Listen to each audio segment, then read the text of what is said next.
Today on Callout, Nelson Search and Rescue's new boat is on its first mission. Right there in the rocks, cliff face. It's gonna be a touch and go. And later, predicting the weather, the tools of the trade. This is a sunshine recorder, actually one of the few that are still left operational in the country.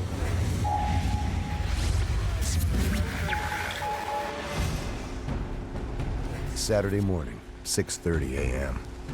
Nelson Search and Rescue was called out for a boater in distress. They're searching for Piper Jade and her son Keegan.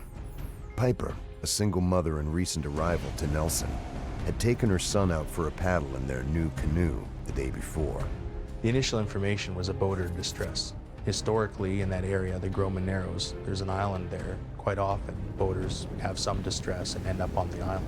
This is what we figured it would be. We got in the boat, we drove down the channels to the area. Didn't see anyone on the island. The fire department was across from the island on the highway and were telling us there was people on the cliff face.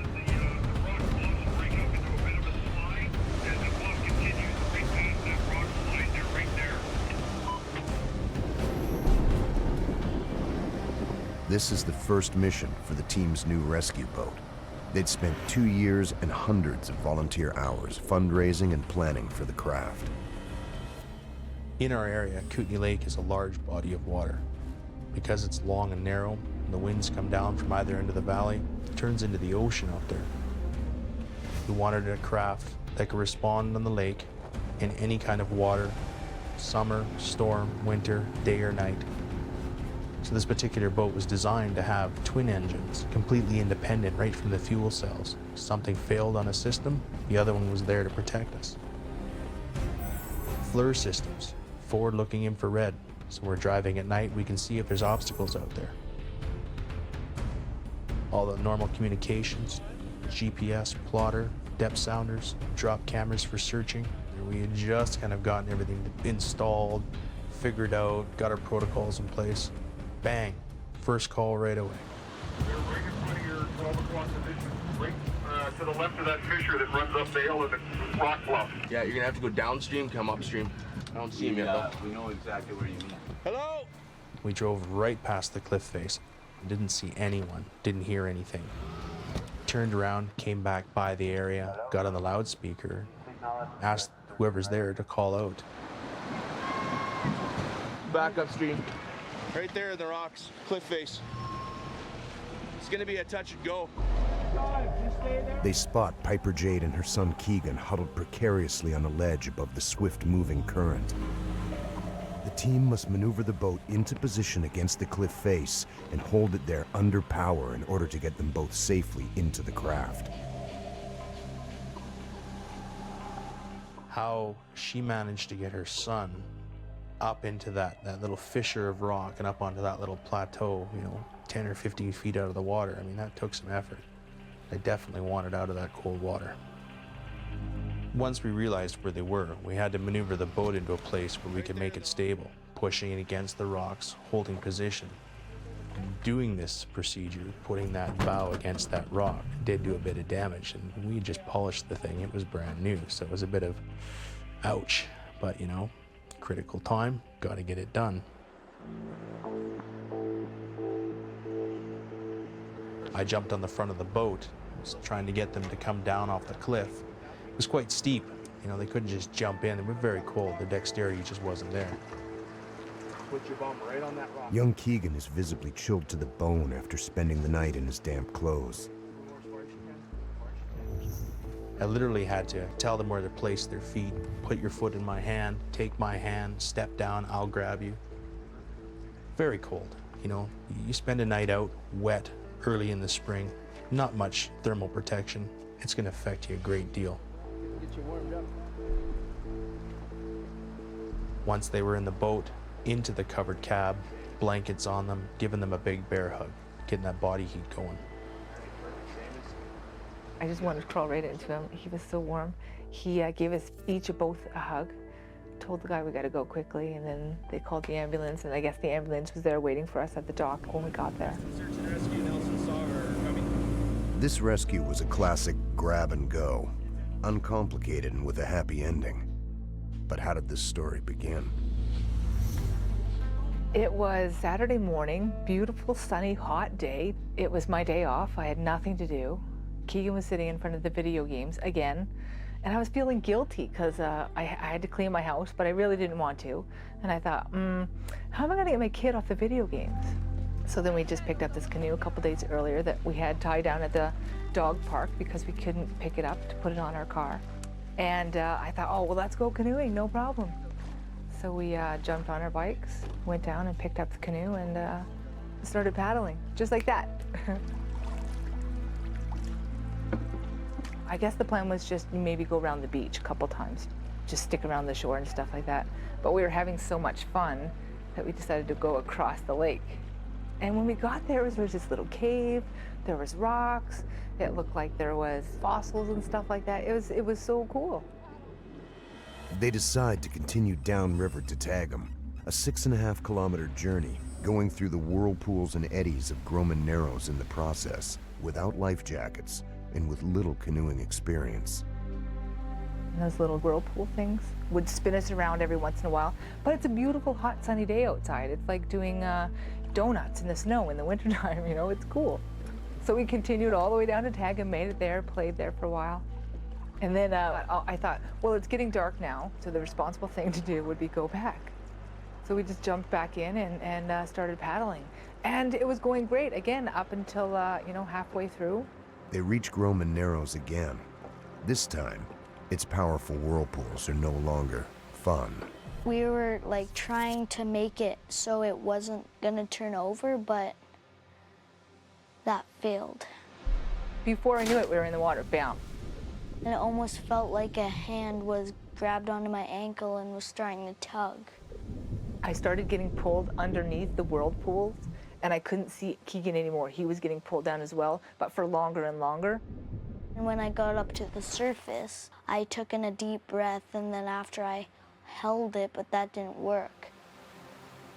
I was so scared. I never felt more out of control in my life. When I was going downstream, I was trying to catch on to rocks, but my hands were wet and slippery, so that didn't help at all. As I grabbed on some cliffs, I saw my son drifting away behind me, and he was not close enough to grab the cliff, so I had to grab him, give him my spot, and then I had to now continue down the river. She was underwater, and I thought, will she come back up or not? But she got back up to the surface, and then she managed to get to the rocks. Finally, I was able to grab onto something, and then pulling weeds in various crevices and whatnot, climb back to where he was. I looked at the rocks and found, and it almost looked like a staircase up to the ledge, and so I went and I figured out how to get up.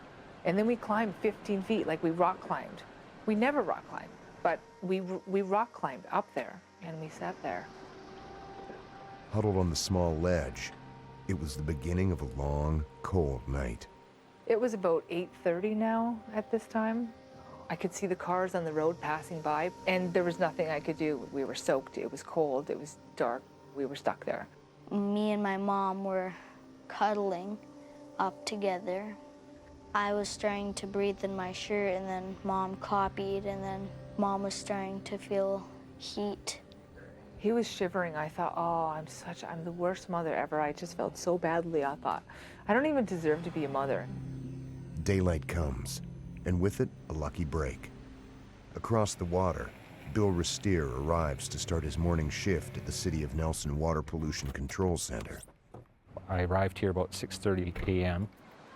I just walked a few feet to the front door, and I thought I heard a noise, and I paused and listened, and I didn't hear anything again, so I went back and I honked the horn of my truck and took a look around. I wasn't sure if it was like an adolescent's voice or if it was a woman, but it was that long help drawn out that caught my attention.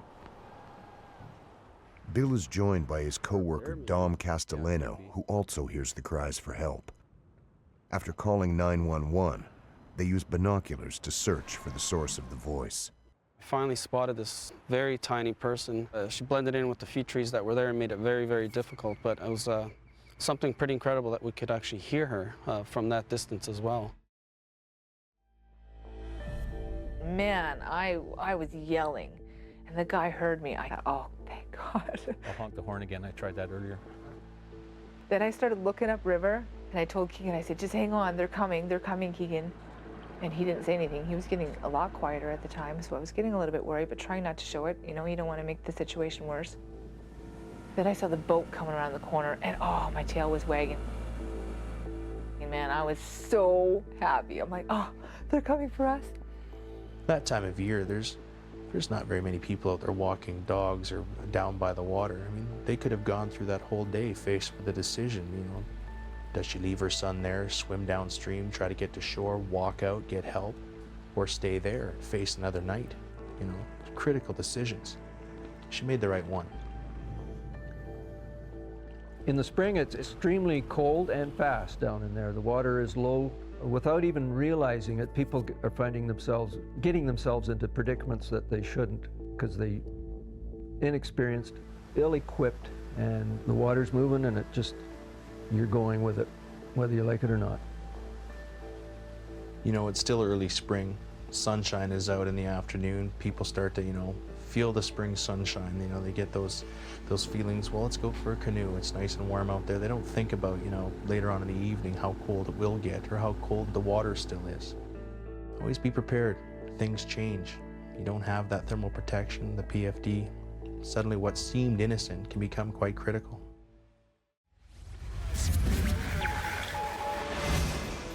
Canada's vast wilderness can challenge even the most experienced outdoor enthusiasts in many ways, not the least of which is the weather. What begins as a beautiful sunny day can turn ugly fast. Getting a weather forecast before embarking on any outdoor adventure can save lives as well as a lot of time, trouble, and expense for search and rescue.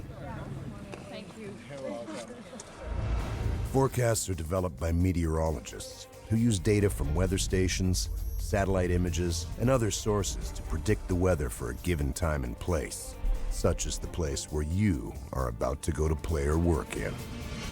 Automatic weather stations across Canada, like this one in the Whistler Squamish area of British Columbia, use a variety of interesting tools to measure local weather conditions. The data provided by these on-the-ground weather monitoring tools helps meteorologists to maintain the accuracy of their forecasts. When windstorms are headed your way, it can be hazardous out there. One of these tools is a snow depth sensor. This equipment is used to measure the depth of snow on the ground, in addition to the freshly fallen snow that would happen hourly, and give us a running tally of how deep the snow is. The sensor uses sound to measure the existing snow depth, along with new snow as it falls. This space-age looking device is an all-weather precipitation gauge. It catches snow or rain in a funnel at the top of the device and weighs it in a tray below. The amount the precipitation weighs determines how many millimeters have fallen. And this information is sent out to the forecasters to help verify the forecast and just how heavy the rain or snow is falling. When the wind is blowing, it will affect the amount of rain and snow captured by the precipitation gauge. To measure actual precipitation in these situations, a wind sensor is set up near the gauge to record wind speed and direction to help calculate actual precipitation versus the amount of precipitation caught during windy times. Another, much more complex wind instrument at the site is a wind profiler. It uses an upward-pointing radar and sound waves, or SODAR, to detect wind speed and direction, as well as temperature profiles up to 3,000 meters above the ground. Being able to monitor temperature changes at high altitudes is particularly helpful. It's a useful tool to help the forecasters know where the freezing level is and how this may affect whether it's going to be snow or rain. Especially here in a coastal location like this, it could change between the two. Amidst all the new high-tech tools used to measure weather now, you can still find some old technology that's as useful today as it's been for decades. This is a sunshine recorder, actually one of the few that are still left operational in the country. This particular one is probably made close to 100 years ago and it's still operational. That's the unique part about it. It just burns onto the paper behind it much like a magnifying glass, and the hours of sunshine are added up to give the daily total. While this crystal ball can't predict if there are sunny days ahead, it definitely provides an accurate reading of past ones. Typical chart. See the hours of sunshine that are burnt onto the chart? This chart will show just under 2 hours of sunshine today. While automatic weather station data is particularly useful in forecasting local conditions, there's a worldwide system in place that monitors current weather conditions for the entire planet. Twice every day at 0 and 1200 Coordinated Universal Time, formerly Greenwich Mean Time, over 800 upper air weather balloons are released at strategic locations around the world. Suspended about 2 meters below each balloon is a radio sonde, which transmits data on atmospheric pressure, temperature, and humidity as the balloon soars into the outer atmosphere. The balloons are tracked electronically to determine current wind direction and speed. Of the 31 balloons released daily in Canada, one of the chilliest places on record to do so is in the Arctic, near Resolute Bay. Here, Mike White of Environment Canada challenges freezing weather and hungry polar bears to launch the good old-fashioned balloons, thereby giving the rest of the world a snapshot of daily conditions in one of the coldest places on Earth. It's our complete weather report for our day of Canada. Releasing weather balloons is not as easy as you might think. Weather itself can be a barrier to launch. If the wind speeds are in excess of 36 kilometers, visibility less than a quarter mile, I believe the temperature is somewhere around minus 50 or so, we don't have to do the balloon. It's considered, well, you're putting yourself at risk to frostbite. And whiteout conditions, well, you can't see the polar bear that you're trying to avoid. Personal safety is always a consideration when releasing a balloon in the Arctic.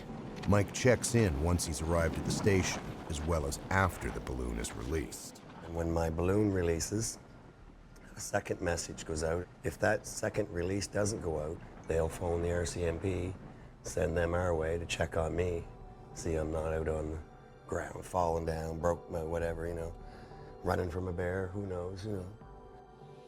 It takes about 10 minutes to half fill the balloon, and that's all that's put in. The gas expands as the balloon rises upwards over 30 kilometers. When the balloon bursts, a small parachute lowers the radio sonde back to the ground. We've got about 15 minutes or so to kind of hang around and go inside and make sure that sonde's ready to go. The balloon is now half full, ready for its 5:15 liftoff. They like to be precise. The radio sonde is prepped, then left outside to transmit its humidity and ground temperature readings. It's not only planes that require flight clearance. A balloon needs it too. How you doing this morning? I'm great, thank you. I'm looking for clearance on a balloon release at 5:15. Thank you very much. We're gonna go launch a balloon.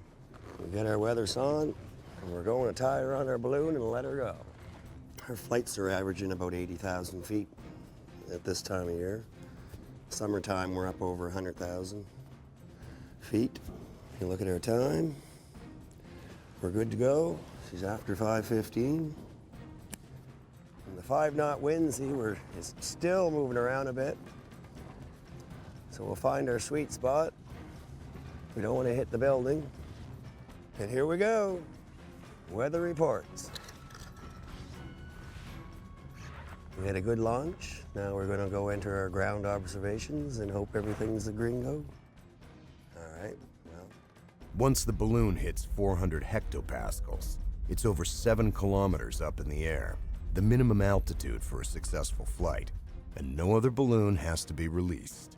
We're at 700 hectopascal now, so it's considered a success.